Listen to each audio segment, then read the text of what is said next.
Como é bom estar com os irmãos, trazendo a palavra de Deus, pregando e falando, proclamando o que a palavra, que é viva e eficaz, tem para nós. Eu queria que os irmãos abrissem as Bíblias, as suas Bíblias no livro do profeta Isaías, no capítulo 32, Isaías 32, nós vamos ler a partir do verso 1. E eu quero trazer uma mensagem para os irmãos, uma mensagem que é uma questão em cima do que está sendo revelado aqui nessa palavra, né?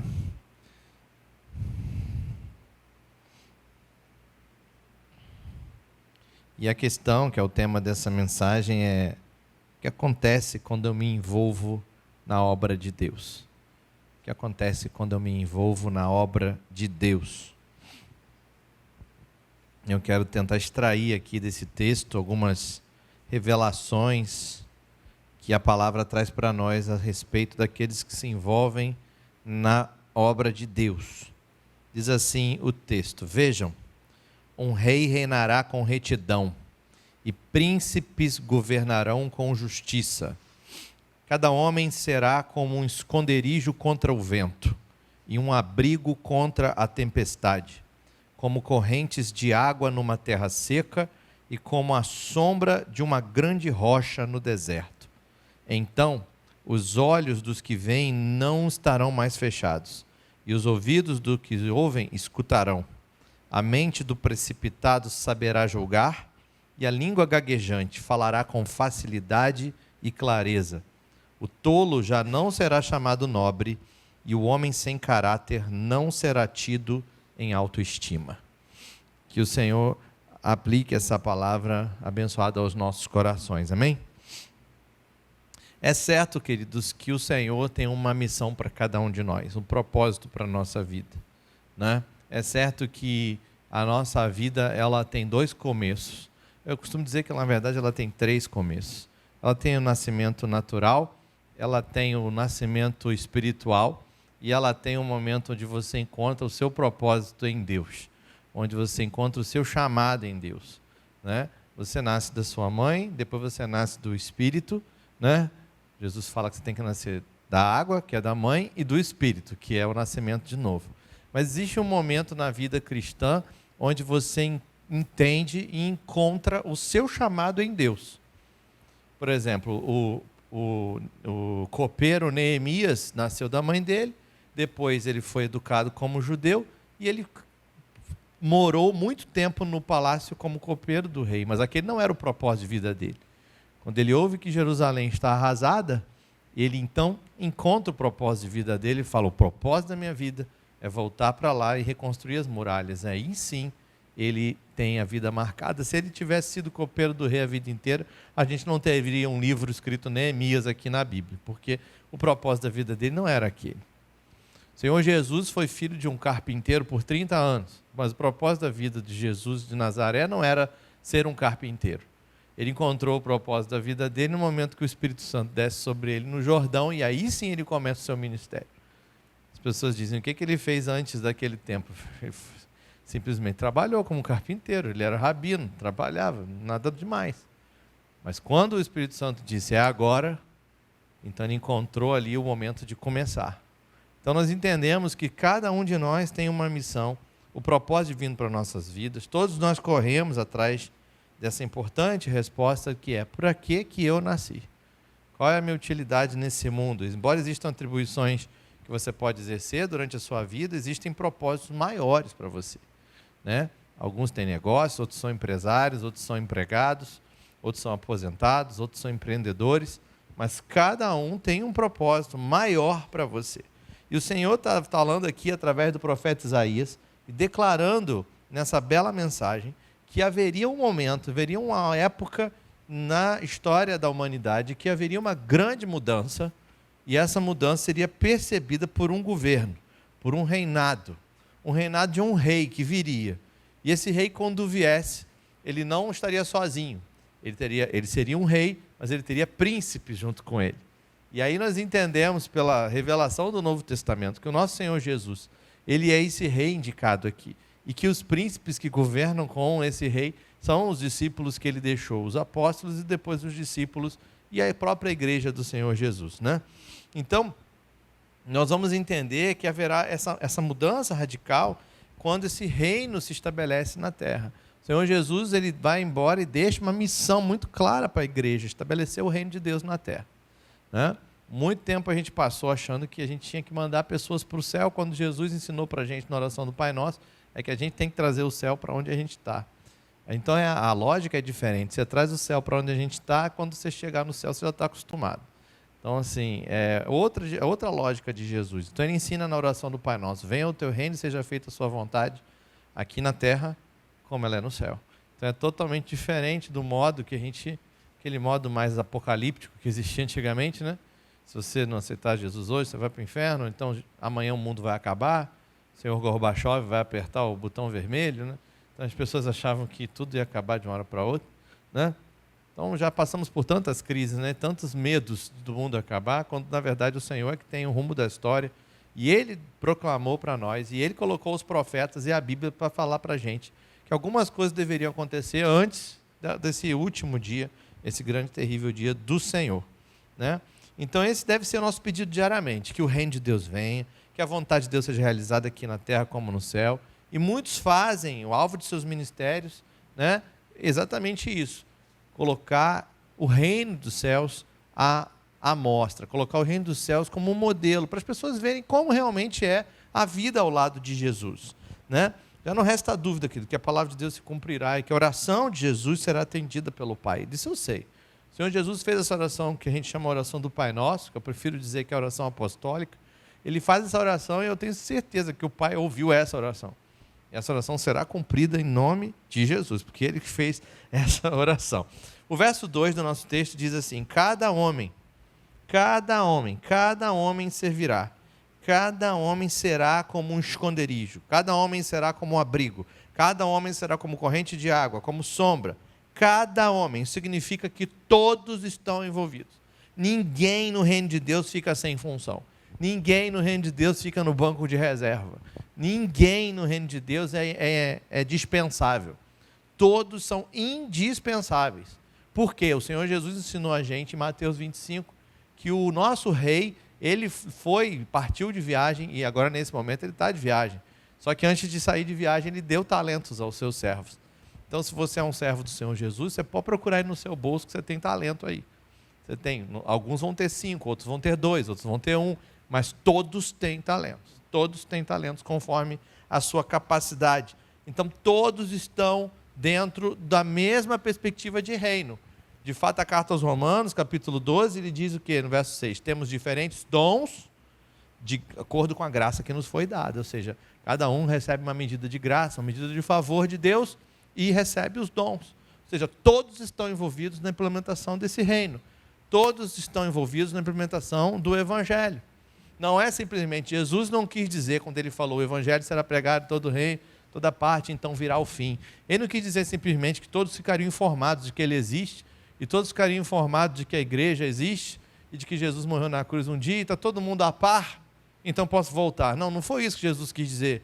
Porque se fosse por isso, ele já teria voltado, porque a internet está aí, todo mundo acessa, todo mundo sabe o que é uma religião, o que é outra. Então não é por isso, não foi isso que Jesus quer dizer. Ele falou, o evangelho do reino será pregado em toda a terra, ou seja, o reino chega, o reino se manifesta, ou seja, um avivamento acontece. Tivemos vários avivamentos na história, mas haverá um grande avivamento onde as pessoas realmente vão ver como o reino é. Então, quando olhamos para esse texto, você tem que pensar assim, poxa, será que eu faço parte desse plano? Será que eu faço parte disso que ele colocou aqui? Será que esse texto tem a ver comigo? O que acontece comigo? Né? Eu quero te dizer que você faz parte desse plano. Não apenas para trazer mais pessoas para dentro dessa esfera do reino de Deus, através da pregação da palavra, proclamação do evangelho, mas exercendo as funções que o profeta descreve no nosso texto.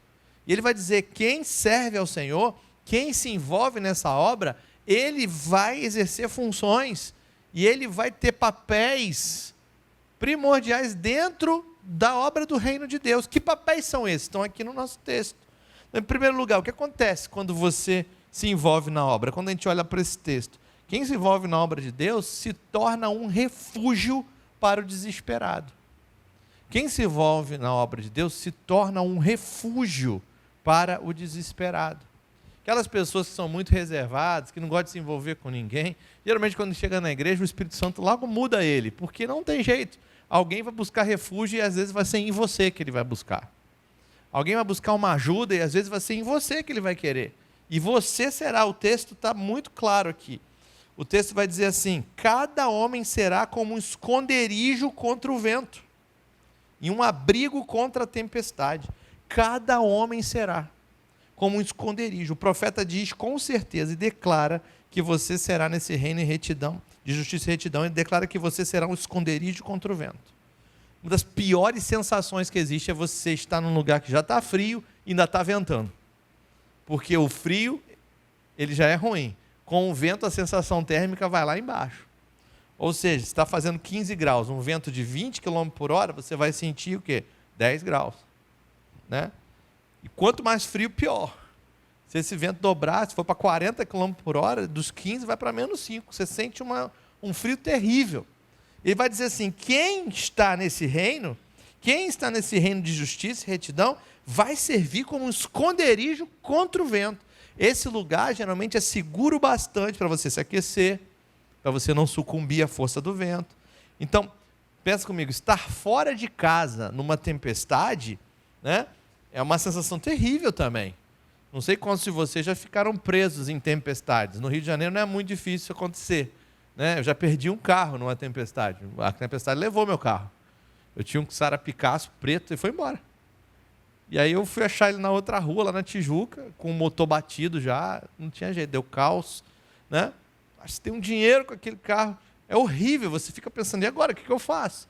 Eu correndo atrás do carro com a água na cintura, e eu com medo de bater um raio, né, ser eletrocutado ali.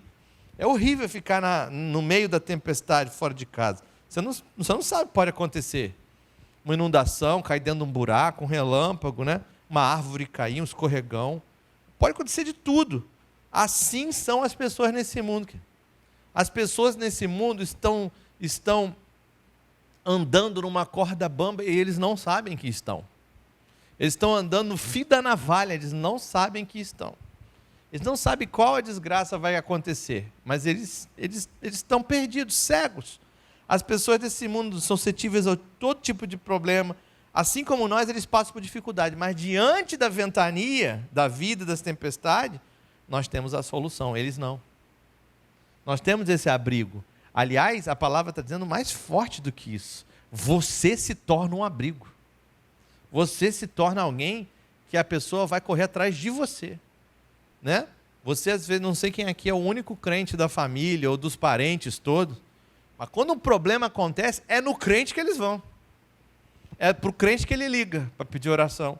É com o crente que ele conta para ajudar. Por quê? Porque a palavra diz: você será um abrigo. E quando eles olham para nós como alguém que tem a resposta para todas as aflições, a gente se torna esse esconderijo para eles. Nós atraímos eles. Aí você vai dizer: por quê? O que temos de tão diferente assim que nos tornamos abrigo, que nos tornamos refúgio? Nós atraímos a eles, pois aquele que acalma a tempestade está dentro de nós. Nós atraímos eles porque aquele que até o mar e o vento obedece habita em nós. Porque aquele que manda em todas as coisas, que é a rocha eterna, aquele que diz: olha, se você ficar sobre mim, a sua casa não vai cair, esse Jesus mandou o seu Espírito para dentro de nós, para morar no nosso coração. E é por isso que nós nos tornamos. Talvez você não saiba, mas quando o Espírito Santo veio habitar em você, ele te tornou esconderijo e abrigo para os desabrigados. Você é a esperança deles. É o seu papel oferecer para eles esse lugar de confiança, de fé sobrenatural. A grande desculpa que as pessoas usam é: não, a conversão é obra do Espírito. Ora, é obra do Espírito, mas onde está o Espírito? A Bíblia diz: você é templo do Espírito. Não tenta tirar o corpo fora, não. Tem muita gente que diz isso, para não ter que trabalhar, para não ter que correr atrás. Ele diz: não, é com Deus. Essa é uma desculpa muito esfarrapada, porque a Bíblia não autoriza a gente a falar isso, até porque ela dá vários exemplos dos apóstolos, dos discípulos, todo mundo pregando, viajando para lá e para cá. Será que esses caras não sabiam que a conversão era com o Espírito?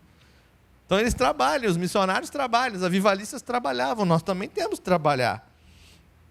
Esse é o papel, oferecer esse lugar de confiança. Nós não precisamos dar explicações lógicas, não precisamos oferecer dinheiro, não precisamos oferecer recursos, precisamos entregar para eles aquilo que temos de mais precioso em nós, o amor e o poder de Deus. O amor e o poder de Deus. Se você tiver isso dentro de você e transbordar disso, você tem o que dar, tem o que oferecer. E é por isso que o apóstolo Paulo vai afirmar um versículo que eu gosto muito, Colossenses 1:27, Cristo em nós, esperança da glória. Cristo em nós, esperança da glória. Então, em você que se envolve com o ministério, você que se envolve com esse tipo de coisa, fique sabendo, pessoas vão ser atraídas a você. Vão ser atraídas a você, virão até você, porque você se torna um esconderijo. Para confirmar essa palavra, no capítulo 60 de Isaías, me ocorreu agora, o profeta, ele vai dizer assim, aquele texto que a gente conhece, né? Levanta-te e resplandece, porque é chegada a tua luz, e a glória do Senhor raia sobre ti. Lá pelo verso 3, ele fala assim, as nações virão a ti, e os reis virão ao resplendor do teu nascimento. Ou seja, você atrai as nações, você atrai muita gente.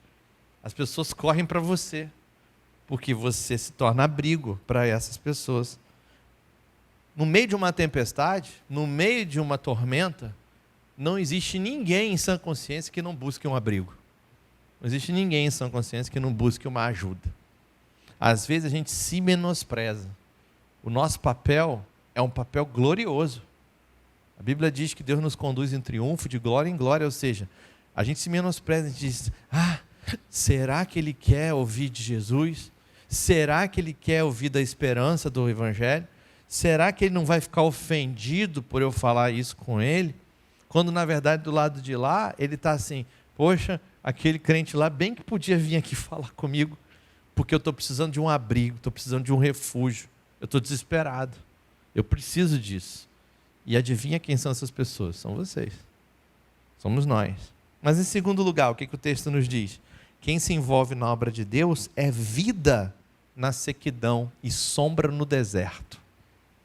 Vida na sequidão e sombra no deserto. Está aqui no verso 2 ainda, na parte B. Como correntes de água numa terra seca e como sombra de uma grande rocha no deserto. Veja o que você é. Além de ser um esconderijo, além de ser um abrigo, você é corrente de água no deserto. Você é corrente de água numa terra seca, sombra no deserto. Querido, numa terra seca, você encontrar corrente de água, meu Deus, que coisa maravilhosa. Você poder abafar ali o calor, poder dar um mergulho, né?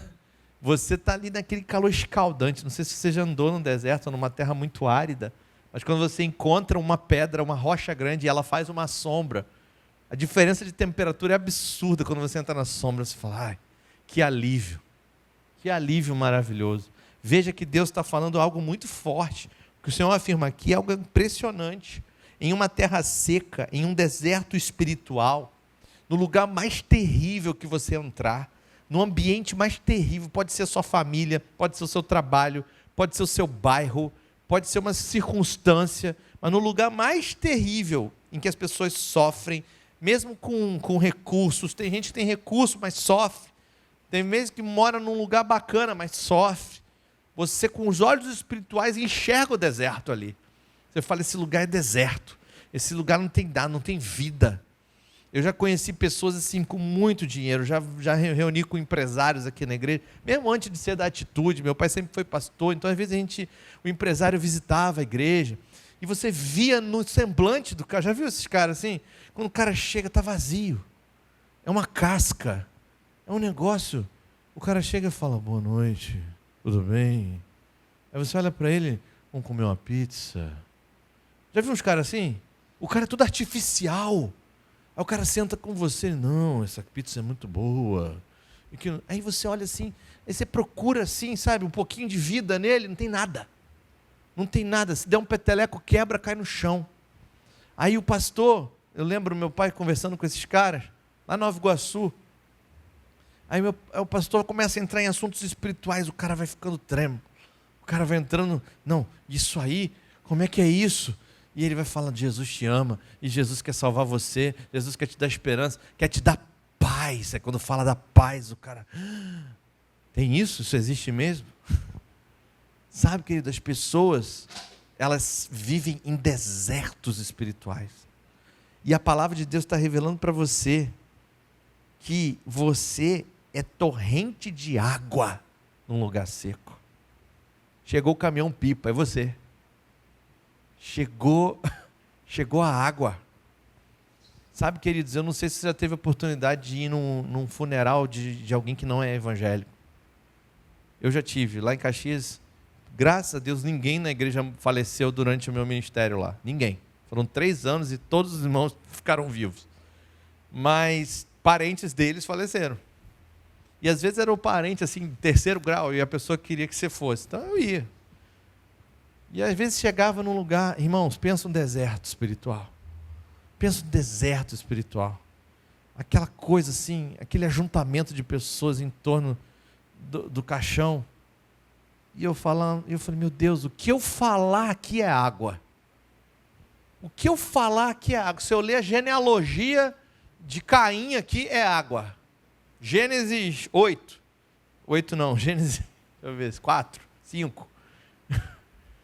Qualquer coisa que eu falar, qualquer gotinha que eu jogar aqui é água. Sabe, queridos, é um deserto. E a palavra de Deus diz, você é torrente de água. Não é gota de água. Não é mixaria de água. Não é meio copo de água. Você é uma torrente de água. Você tem em si o Espírito. Isso é uma revelação maravilhosa. Eu estou indo para Portugal, os irmãos sabem, estou sendo enviado como missionário para lá. Você sabia que Portugal é o 5º país da Europa em doenças mentais? As pessoas acham que eu estou indo de férias, né? Porque, você conhece Lisboa, tem um restaurante bacana. Ela falou, irmão, não estou indo de férias não, estou indo para pregar o evangelho. Né? É bem diferente você ir passear num lugar e você ir morar num lugar. É totalmente diferente. Totalmente. Vocês moram na cidade maravilhosa, não é? Vocês vivem no Pão de Açúcar? Eu não vivo. Então assim, eu não estou indo para lá para conhecer, né? Lógico, uma hora você vai passar, vai ver, mas veja, a preocupação do local é o deserto espiritual do local. Vocês sabiam que metade dos portugueses declaram que tem problema de depressão? Metade da população. 50% da população diz, eu tenho problema de depressão. Um deserto espiritual.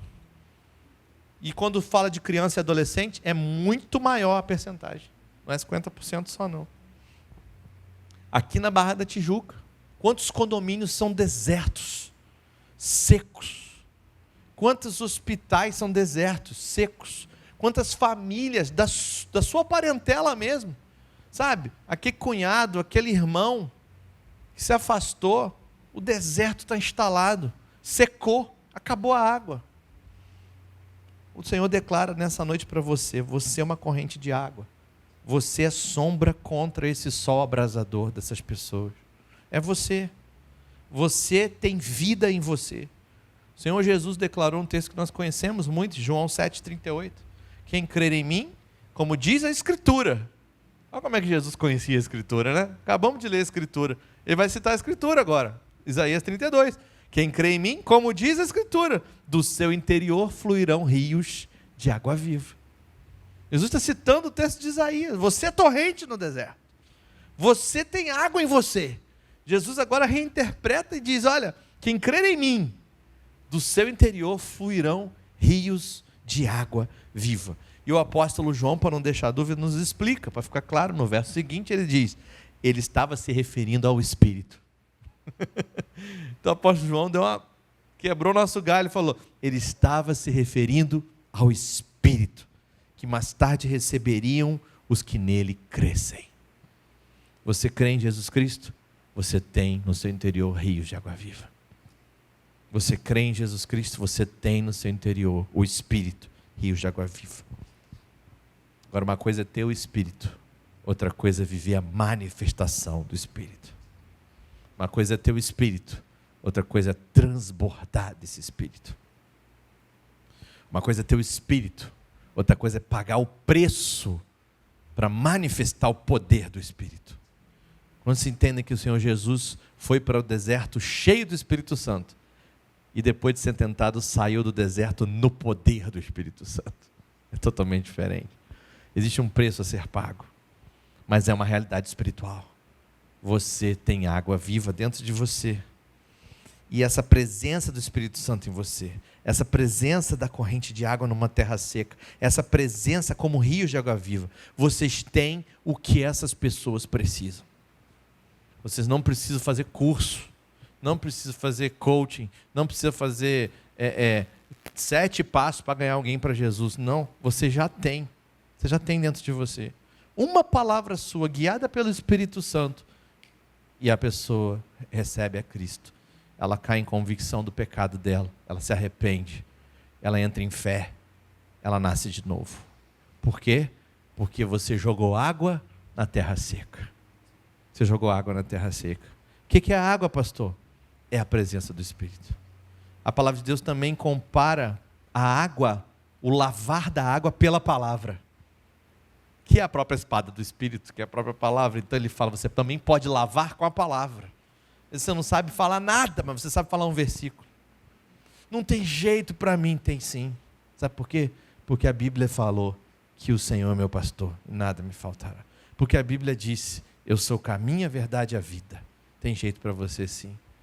A Bíblia diz, quem crê em mim, ainda que esteja morto, viverá. Tem jeito para você. Pronto, você jogou a água da palavra, aquele deserto começa a brotar alguma coisa ali.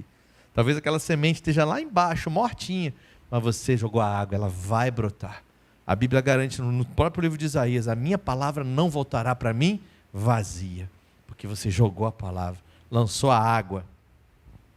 O Espírito é o que fala, o que Jesus quer que elas ouçam. Quando estes perdidos no deserto chegarem até você, sabe o que eles vão dizer? O que uma pessoa perdida no deserto diz para você quando encontra contigo? Qual a primeira coisa que ela fala? Água. Água. Por favor, água. Eu estou morrendo de sede. Eu preciso de água. É isso que ele quer. Sabe, essas pessoas estão clamando por vida e o Espírito Santo vai te ensinar a derramar vida sobre eles. Seja o que for que o Espírito lhe mandar fazer, querido, faça. Pois ele é água viva em você. Por isso é tão importante se encher do Espírito de Deus.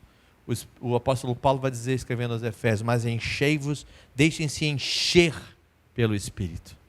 Deixem-se encher pelo Espírito. Como é que eu me encho do Espírito, apóstolo Paulo? Ele falou, não, calma, continua lendo. Tá bom, deixem-me encher pelo Espírito, falando entre vocês com salmos, hinos, cânticos espirituais, cantando e louvando de coração ao Senhor, dando graças constantemente a Deus Pai, por todas as coisas, em nome do Senhor Jesus Cristo. Viu? Uma vida de adoração, uma vida de gratidão. Deixem-se encher.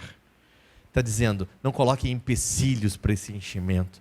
Se você não sabe adorar, se você não sabe agradecer, você está impedindo esse enchimento. Você tem o Espírito, mas ele não transborda. Mas ele não chega em ninguém. Muita gente não consegue ganhar almas para Jesus. E o problema não é o método, o problema não é a célula, o problema não é o GE, o problema não é o alfa que vai começar domingo, não o caso de paz. Não, o problema não é esse. O problema é que tem que transbordar. Tem que transbordar. E para transbordar, tem que ter vida de louvor e de adoração. Mas em terceiro e último lugar, o que acontece quando você se envolve na obra de Deus? Você se torna aquele que muda realidades. Você se torna aquele que muda realidades. Ele vai dizer, no verso 3 ao 5, veja que coisa interessante. Então, detalhe, o então, na Bíblia sempre pegue essas preposições, portanto, então, né? E, às vezes um i muda tudo na teologia, né? Então você está lendo ali, você é abrigo, você é torrente de água, você é sombra, você é refúgio, ok? Ok, então, aí vamos lá, não leia antes do que está aqui, né? Então, os olhos dos que veem não estarão mais fechados. Os ouvidos dos que ouvem não estarão mais os ouvidos dos que ouvem escutarão. A mente do precipitado saberá julgar. Olha aí, sabedoria. A língua gaguejante vai falar com facilidade, com clareza. O tolo não vai ser chamado de nobre e o homem sem caráter não vai ser tido em autoestima. Mudou a realidade. Mudou a realidade. Milagres, sabedoria, uma cultura do reino de Deus espalhada. O tolo não é mais sábio, né? Como assim chamar o tolo de sábio? Quantos aqui já ouviram isso aqui? Tolos, pessoas tolas.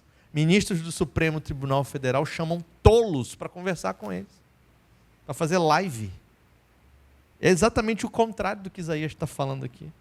Pessoas tolas, pessoas assim, com um grau de sabedoria quase zero. E a palavra de Deus está dizendo, quando você for corrente de água viva, quando você for abrigo para essas pessoas, o tolo não vai ser chamado mais de sábio.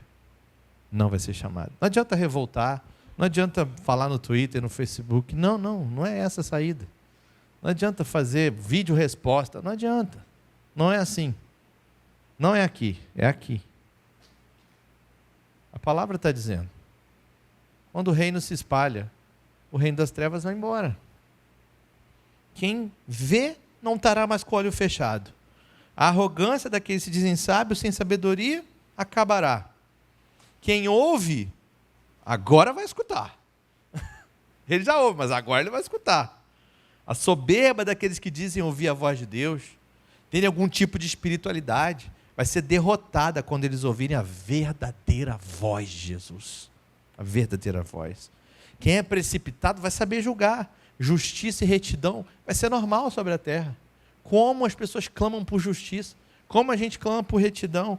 Aquele que é gago vai falar palavras com facilidade, com clareza. As pessoas falarão do Espírito Santo, a partir de uma palavra revelada pelo Espírito Santo. Mateus 10, 20, né? Não se preocupem com o que vão dizer. O Espírito Santo vai dar para vocês o que vocês vão falar. A insensatez acabará. A insensatez. Você quer ver insensatez? Vá dirigir no trânsito. Pronto. Insensatez. Uma atrás da outra. Né? Daqui a pouco eu estou achando que se parar no sinal vermelho, a gente vai tomar uma multa, porque agora é o contrário. Né? A insensatez está espalhada por todos os lados. Ninguém tolo será exaltado. O homem sem caráter não será aplaudido mais. As coisas certas serão exaltadas. É o resultado. O resultado daquele que se envolve na obra e acolhe pessoas, como água no deserto, como esconderijo para aquele que está perdido na tempestade, é a manifestação do reino de Deus. Esses versículos de 3 a 5 estão explicando para nós como é a manifestação do reino de Deus. É como se o próprio profeta Isaías, Deus através do profeta Isaías, estivesse dizendo para a gente, olha, esse é o modelo, esse é o correto. Quando eu me manifestar, é assim que vai acontecer. É dessa forma que acontece. Em alguns momentos na história, a gente vai ver assim, lampejos disso acontecendo. Por exemplo, na área da cura, o missionário John Lake, ele foi para uma cidade nos Estados Unidos, chamada Spokane, no estado de Washington, e ele disse, olha, eu vou viver isso aqui, eu vou viver curas. E ele criou uma sala de cura nessa cidade, e ele começou a viver manifestações do poder de Deus naquele lugar. Eles se empolgaram tanto que eles colocaram um anúncio no New York Times. Esse anúncio ficou famosíssimo. Se você procurar na internet, você encontra. E o anúncio dizia o seguinte: venha para Spokane, nós vamos orar pela sua cura. Se você não for curado, nós te damos $50. E naquela época, $50 era dinheiro. Essa é a época que tudo era centavo nos Estados Unidos. E eles faziam o desafio. Os caras começaram a atravessar os Estados Unidos e ir para essa cidade para serem ministrados. E as curas aconteciam. E no século XX, Spokane ganhou um título do governo norte-americano. A cidade mais saudável dos Estados Unidos. A cidade com menos enfermidade dos Estados Unidos. Chama-se Spokane, Washington. No início do século XX, 1900 e pouquinho, John Lake foi para lá. E o reino de Deus chegou naquele lugar. Uma pessoa. Irmãos, a gente tende a ser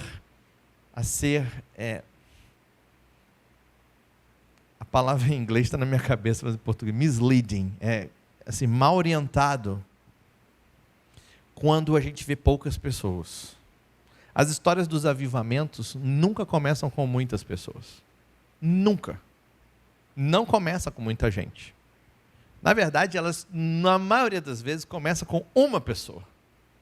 Se você procurar estudar os avivamentos do século XVII, século XVIII, você vai ver que é uma pessoa que buscou ao Senhor até se encontrar com o Espírito Santo e até ter o propósito de vida dele. E começou a acontecer. Isso é muito sério, irmãos. Isso é muito sério. Um missionário chamado Tito Cohen, ele foi para as Ilhas do Havaí no século XVIII, 1800, século XIX.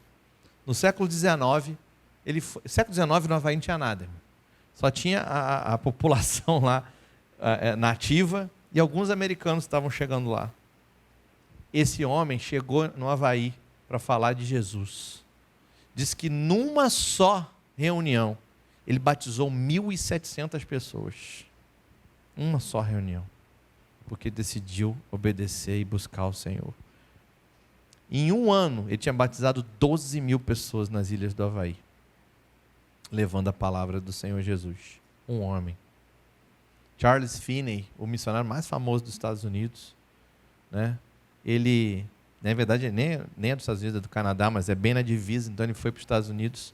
Ele produziu um avivamento em todo o leste dos Estados Unidos. Todo o leste dos Estados Unidos foi impactado pelo avivamento desse único homem.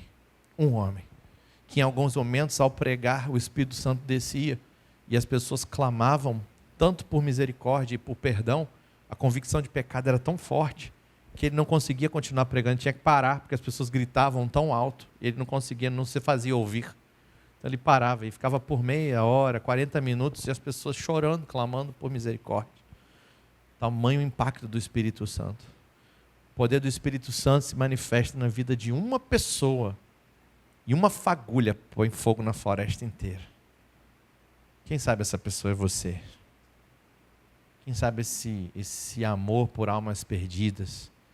Quem sabe esse clamor e essa decisão que você precisa tomar hoje, de falar assim: Senhor, eu vou fazer da minha vida e do propósito da minha vida, mais do que encher esse salão às quartas-feiras, muito mais do que isso, eu vou fazer da tua presença manifesta na minha vida o meu objetivo. Porque encher o salão, queridos, é simplesmente um resultado, não é o fim. É um resultado. Mas o seu objetivo, a sua maior paixão, a sua maior busca tem que ser o Espírito Santo. O Espírito Santo. Busque o Espírito Santo. Busque a Ele. Homens do Senhor Jesus. Quem é você? Você é refúgio? Você tem vida de Jesus em si? Você é apaixonado por obra missionária? Como isso tem impactado sua forma de viver? Como tem sido sua busca pelo Espírito Santo? Como tem sido o seu clamor pelo reavivamento do nosso país? Muitos veem a história desses avivalistas e pensam assim: nossa, sortudo. Deus escolheu, é assim mesmo, Deus é soberano, né? Não é bem assim não, querido. Eles pagaram preço, horas a fio, chorando. Me dá almas, me dá almas, me dá almas. Um deles chegou a dizer, David Brainerd, ele disse: o Senhor me revelou o valor de uma alma e eu não consigo parar de chorar por almas mais. O Senhor me revelou o que vale uma alma, o que vale, qual é o valor de uma alma. Irmãos, vocês nunca pararam para se perguntar o que deu na cabeça do pastor Josué? Por que esse homem não sossega? Por que ele não para? Chega, já está bom. Ora, maior igreja batista do Rio de Janeiro, não está bom não? Se ele estivesse aqui, ele está aborrecido comigo de me ouvir falar isso. Porque um dia ele chorou pelas almas. E depois chorou muito mais. E continua chorando. Continua dizendo: nós queremos muitas almas para Jesus. Muitas almas para Jesus. Isso é o coração de Deus. Eu quero te convidar a se tornar um homem que leva a sério sua vida.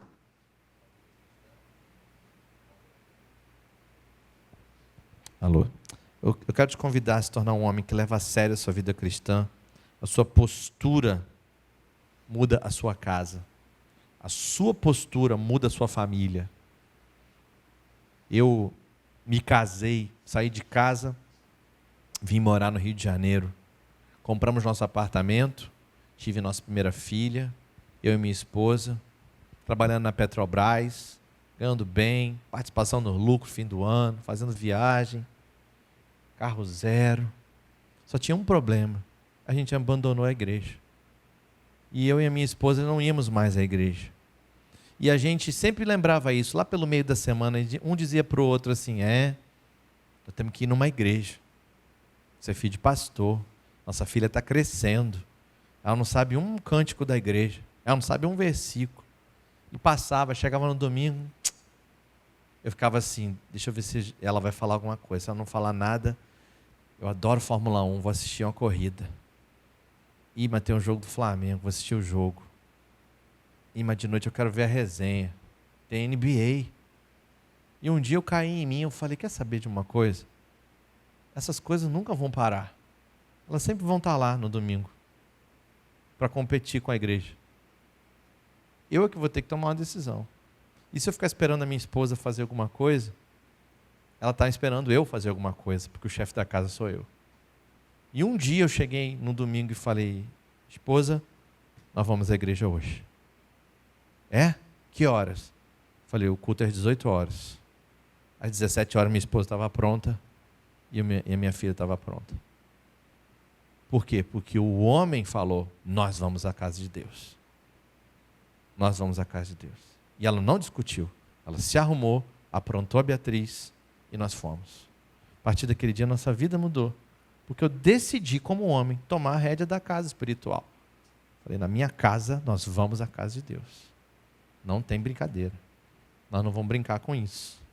Eu quero te convidar a levar a sério essa questão da sua postura. A sua postura muda a sua casa. A sua postura muda o seu ministério. A sua postura muda essa igreja.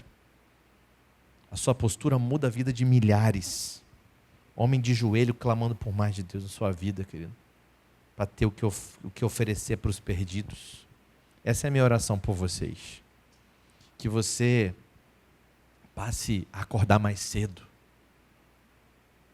Que você passe a gerenciar seu tempo melhor. Que você passe a buscar a sabedoria de Deus. Senhor, o que me falta? Senhor, o que eu preciso mudar? Sabe, aquela oração do salmista, sonda-me, ó Deus. Sonda-me porque eu cansei de brincar. Os cabelos brancos estão chegando, a idade vai chegando, a responsabilidade vai chegando, os netos vão chegando, e a vida vai passando.